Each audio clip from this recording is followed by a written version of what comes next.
Hello, welcome to Unicorn Princess Tarot. So, ito yung reading natin for Earth Sign, Taurus, Virgo, Capricorn.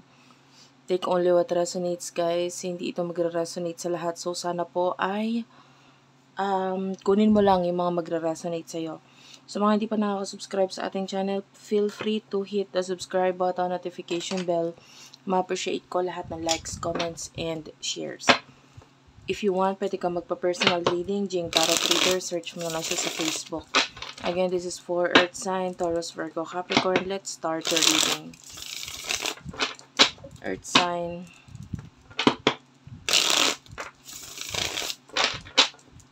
For Earth Sign, please.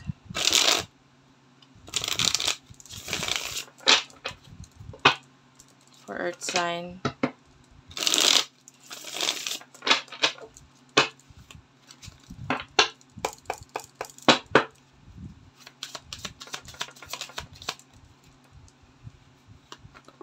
You do have here the Seven of Pentacles.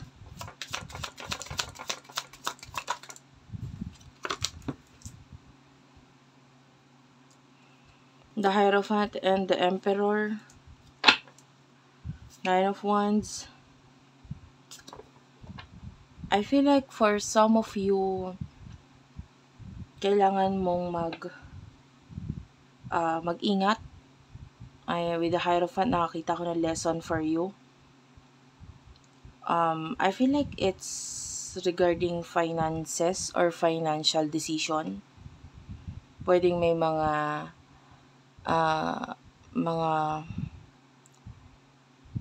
like investment or something na paglaanan ka ng pera mo na maaaring medyo matagalan bago bumalik sa'yo. So, pinag-iingat ka in a way na wag masyadong magmadali. Like, it takes time. No? At saka aralin mong mabuti kung saan mo i-invest itong pera mo or kung saan mo siya gagastusin. Because with the Hierophant, nakakita ko ng lesson sa'yo.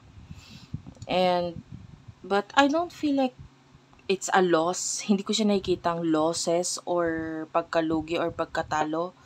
But rather, medyo matatagalan lang, you know. So, kung may investment man, hindi naman nakikita nating malulugi, pero may matatagalan. So, medyo kailangan hinay-hinay. Ganun.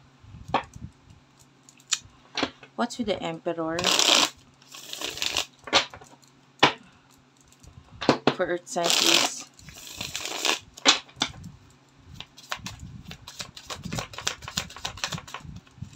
You do have here the Devil.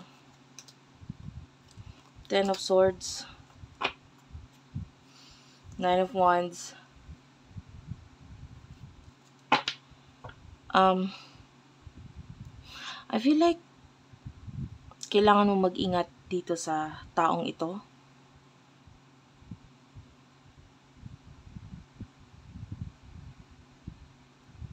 I don't know. I feel like this person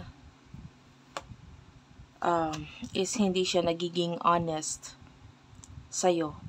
And I feel like this person, pwedeng ikaw ay malungkot or masaktan dahil maaaring lumabas din ang totoo sa kung ano yung mga bagay na itinago niya sa'yo. Tell me about this.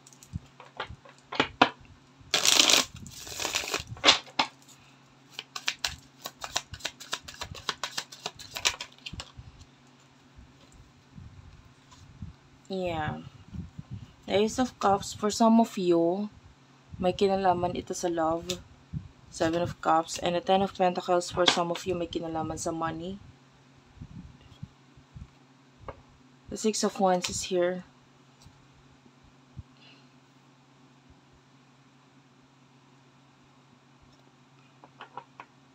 I feel like pagdating sa money,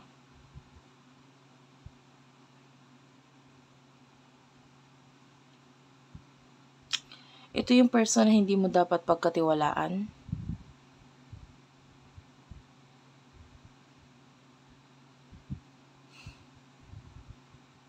I don't know, it feels like a person na parang Hindi maganda yung motibo. Tell me about this.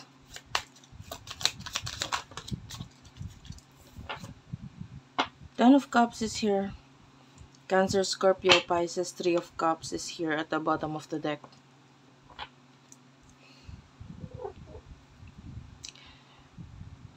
Pagdating sa love, someone here is watching you. Parang nasa ano lang siya nakamasid lang lagi sa itong taon to. Watching you, watching your every move. Tapos minamasdan niya rin yung iyong mga surroundings, yung iyong mga tao sa paligid mo na importante sa'yo.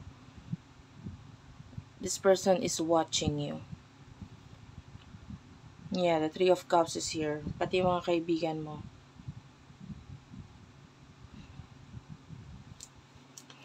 Balik tayo doon sa someone na may hindi magandang motibo regarding money. Tell me about this person.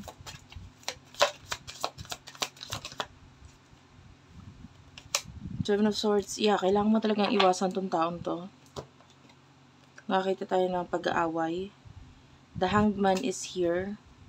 It's like, kailangan mong wag magmadali regarding dito. Gamitin mo yung utak mo. We do have here the Five of Wands. Nakakita tayo ng pagkakagulo. I feel like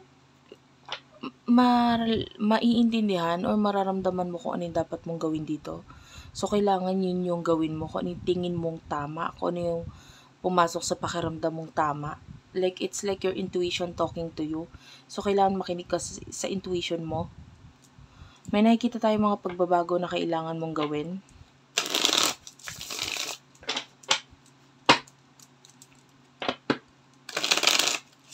Para maging masaya lang ang lahat. Nakakita tayo ng problema dito. And ikaw yung dapat gumawa ng desisyon or action para masolusyonan itong mga problemang to. For Earth sign, please. Messages for Earth sign.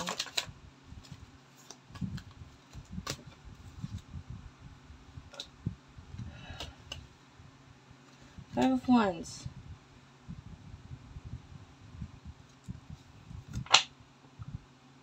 May nakikita akong soulmate energy na nagagalit. Nagagalit yung taon to. I feel like nagagalit siya dahil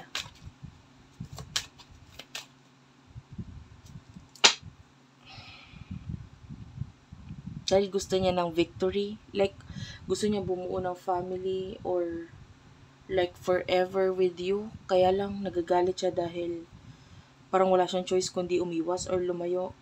Pero gusto niyang ilaban or lumaban. I don't know. This is weird. Yeah, Nine of Swords is here. Nasasaktan tong person na to.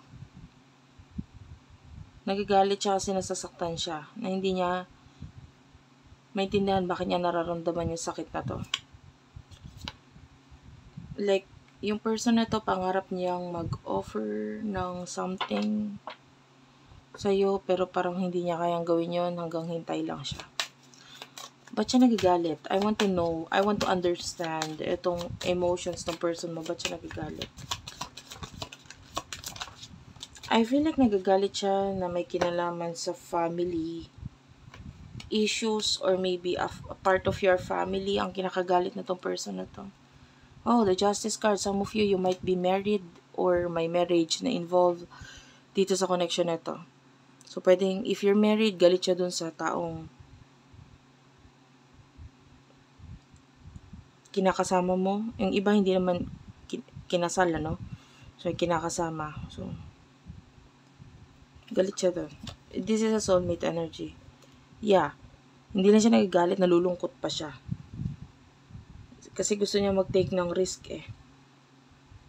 Gusto niya mag-offer ng stability, commitment, relationship. Gusto niyang pakasalan ka. By the way, ito ay walang gender specific. So, kung hindi babae at lalaki ang magkarelasyon, then might be gusto niya makipag-live-in sa'yo. You know? So, nagagalit siya dahil hindi mangyari or hindi possible sa ngayon yung mga gusto niya na yon. So, what will happen in the near future for you, Earth sign? The High Priestess, Four of Wands, Eight of Swords, Knight of Swords, Three of Cups. Clarify the Eight of Swords, Five of Pentacles,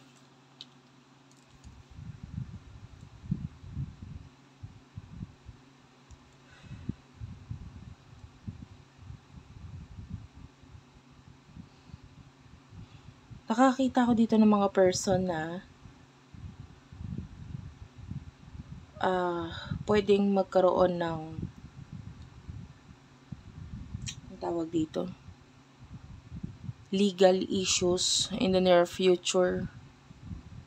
Pwedeng ikaw ay nakakita tayo dito ng pagkahuli sa isang krimen, no? So pwedeng kung sino itong mga gumawa ng kalokohan or gagawa ng kalokohan sa'yo, mahuhuli mo sila. I can see celebration here with the Three of Cups dahil mahuhuli mo kung sino man yung gumawa sa'yo ng hindi maganda. And yung iba naman, celebration dahil maaaring kung ano man yung planong hindi maganda laban sa'yo ay mauudlot or hindi mangyayari, hindi maisa sa katuparan. Okay? But all in all, hindi dapat maganda yung kakalabasan niya, pero I feel like dahil sa tulong ng mga tao sa paligid mo, malalagpasan mo ito. Okay? Or makakayanan mo ito. And I can see na ginagamit mo ang iyong intuition. So, isa pa ito sa nakakatulong kung bakit hindi natutuloy ko naman yung mga masasamang balak sa'yo. Merong masasamang balak. Pero hindi natutuloy, hindi nangyayari. And I can see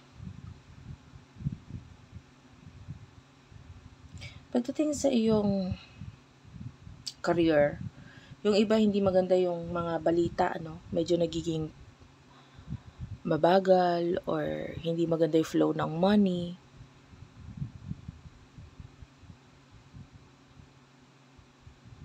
But I feel like pansamantala lang yun. Pansamantala lang yun.